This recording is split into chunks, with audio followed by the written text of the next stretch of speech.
Jolan True, Captains and Admirals. My name is Jerry, and I'm hailing you from the Antari shipyard, bringing you another episode of To Boldy Build. And today we're going to be looking at Kyrix's NX class build. This is a very frustrating build that I have faced on the map a couple of times. So I'm very excited to crack into this egg and see what's going on. Alright, so here are the cards we need for the build. We've got the Enterprise NX-01, James T. Kirk from the Animated Faction Pack, Admiral Christopher Pike, Hikaru Sulu, Arsenal, Improved Phasers, Aft Phase Cannon, Montgomery Scott, Exocomp, MRES, William T. Riker, and Enhanced Hull Plating. So let's start with the ship on this build. This is the Enterprise NX-01 Federation Class 2330. One weapon slot, 3 crew slots. You may equip the Enhanced Hull Plating tech upgrade to your ship for free, even if it exceeds your ship's restrictions, coming in at 16 points. So already this ship is bringing a pretty expensive upgrade for free that can kind of help you offset the fact that you don't have any shields. So we'll take a look at the captain of this build, and that's going to be James T. Kirk from the Animated Faction Pack.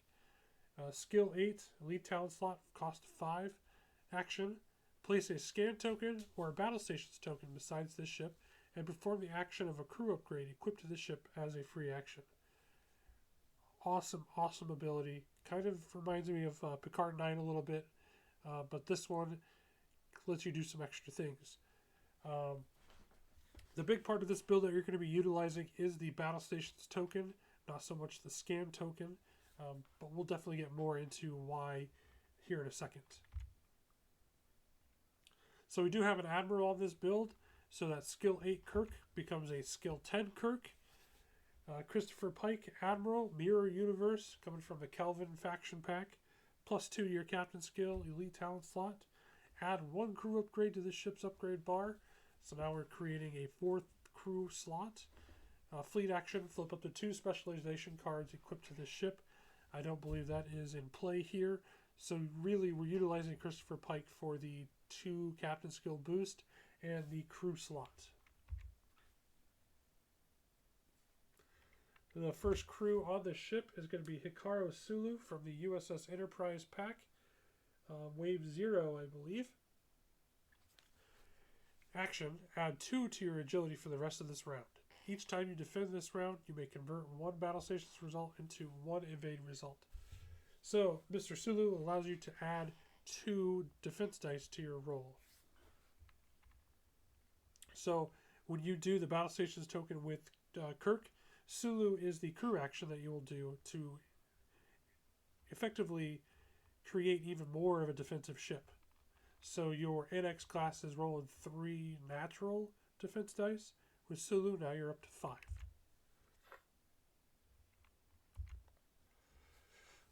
Arsenal. Add 2 weapon upgrades to your upgrade bar. When placing time tokens on one of your other weapon upgrades, you may place one of those time tokens on this card.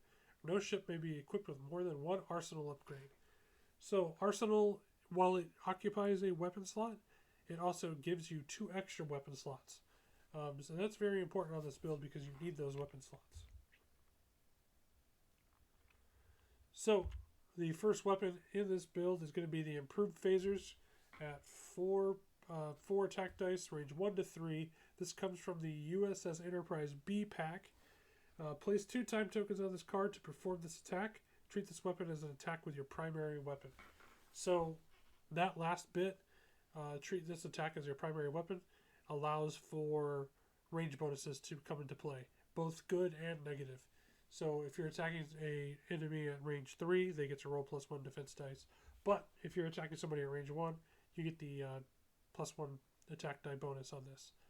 Now, this is the card that you're going to couple with Arsenal.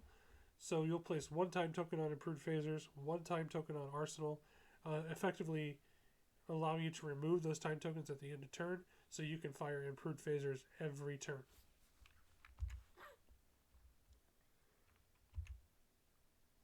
The other weapon we've got here, just in case, is Aft Phase Cannon. Attack, disable this card to perform this attack. It is a 3 attack dice attack, range 1 to 3. This weapon can be only fired from your rear firing arc. So this is just to give the NX-01 a little bit of coverage behind itself.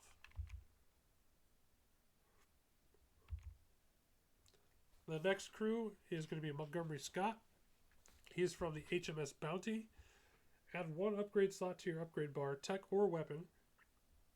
At any time, you may disable this card to remove an auxiliary power token from beside your ship. So Montgomery Scott serves 2 purposes in this build. The first purpose is to give us a tech slot, which we'll need for one of the next cards.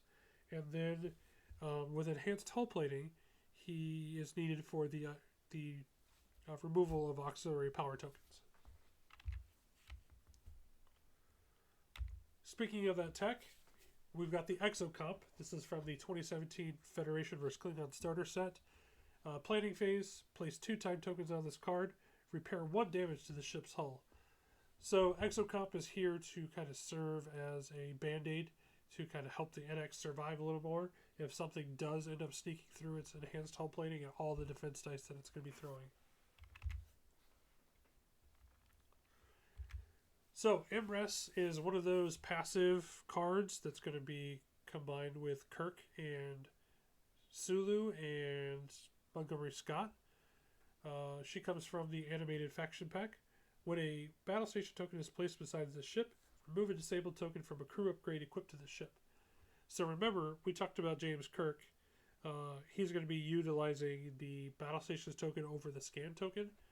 So when you get this combo rolling, MRES will be removing the disabled token from Montgomery Scott, who just put a disabled token on him the previous turn to remove an aux power token. So there's kind of this nice little synergy to it. Definitely a hamster wheel going that's going to spin once you get things going. The last crew of this ship is William T. Riker. Each time you defend, roll +1 defense dice, and you may convert one of those battle station results into an evade result. If your captain card is disabled, each time you defend, roll +2 defense dice, and you may convert up to 2 battle station results into evade results. So Riker is going to be adding that 3rd defense dice, keeping you under the rule of 3. So now the NX-01 is rolling 6 defense dice. And people are going to have to try and get through that with multiple battle station conversions, keep in mind. And then the creme de la creme card when it comes to running the NX-01 is enhanced hull plating.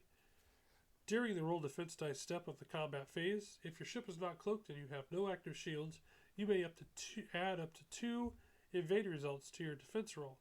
If you do so, place 1 auxiliary power token beside your ship for each evade result you add with this upgrade. So that's kind of where Mr. Scott comes in. This upgrade can only be purchased for a Federation ship. You cannot deploy more than 1 enhanced hull plating tech upgrade to any ship. So again, boosting that defense. So it adds 2 evade results to your roll. So you're rolling 6 defense dice with battle stations to evade conversions, and then you're adding 2 evade results on top of that. Crazy defensive build. It's hard to get through. It is a juggernaut.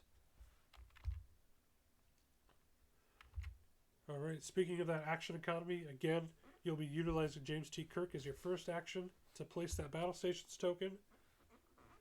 And if you are mid this hamster wheel, this cycle, that battle stations token will then activate MRES, who will remove that disabled token from Montgomery Scott, and then you're all set to redo this combo over again. Of course, the crew action that you're going to be upgrading from Kirk's free action is going to be Sulu to give you that boost in defense to get you up to that 6 defense dice. And again, more battle station conversions when defending.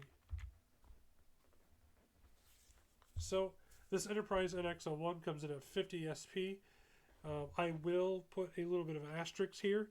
The fleet link that was sent to me was built using spuds, so it may not be sitting at a complete 50 SP in normal Utopia. If you don't know, the Fremont Reformation Discord group, which is probably one of the largest attack wing discords out there, kind of got together and recosted some of these ships based off of the formulas that WizKids is using now to recost ships, or at least the closest formula we could come up with to these recosts. And we created a secondary utopia called Spud Utopia, because we call those discounts Spuds, to kind of separate the two. So when we run tournaments and stuff over in Fremont, we utilize Spud, which opens up more building options for players. So what packs do you need for this build? Well, you're going to need the Animated Series Faction Pack, the Kelvin Timeline Faction Pack, the Federation Klingon Starter Set, the Enterprise Wave 0 Pack, the USS Phoenix, the Enterprise B, the HMS Bounty Prize Pack, the Enterprise NX-01 Pack, and the USS Hood Prize Pack. Actually, that might have been a blind booster. So that's all what you need to build this stuff. So let's get over and let's talk about the wheel that we're going to be looking at for next week. See what build we're going to be looking at. Again, thank you to Kyrix for submitting a bunch of builds to this channel so we can take a look at them and break them down. So it looks like the next video will be his Chang's Bird of Prey build, which I have not seen on the battlefield, so I'm very, very interested to take a look and see what's going on here. Again, thank you all for being here with me and going through this. Again, I'll put a link to the build in the description below. If you liked the video, please give us a thumbs up. Let us know that you liked it. Comment below how you feel about this build. Comment below if you're going to use it or plan to use it. I would love to hear even substitution cards that you'd make for this build. And of course, please check out the channel more if you're new here. We've got quite the back catalog. I also like to plug Brush Up Your Game, formerly The Shipyard. He's got a pretty large backlog of attack wing videos as well. But before you go over there, don't forget to give us a subscribe so you'll know when more content is coming. And as always, thank you.